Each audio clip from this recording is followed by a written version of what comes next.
Եկավ մի կին, որ գրկին ուներ իմ աղջկա տարիքին երեխա, շեկ բաց մազերով բերեց ու ասեց ես ուզում եմ հանձնեմ մանկատուն, խնդրում եմ օգնեք, աչքերը սենց լցվեցին, ես հազիվ ինձ զսպեցի, ասեցի ինչի, ասեց չեմ կարա պահեմ, դա ձմեռն էր, ասեց տանը երկուսը ունեմ, մինչև գարուն ես թողնեմ մանկատանը, հետո կվերցնի, գարնանը ես մինչև կկարողանամ այդ խոտը դուրս կգա, տենց էլ ասեց, կսկսենք ուտել, տենց էլ ասեց,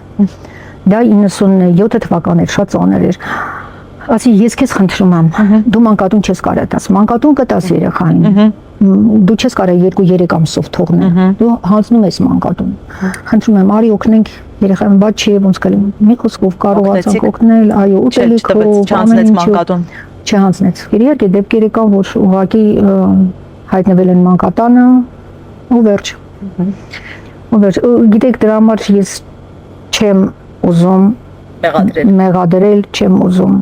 ինձ վերագրել, վերապահել դատավորի կարգավիճակ եւ ասել այո մեղավոր են, չէ, մի հատ հասկանանք, փորձենք օգնել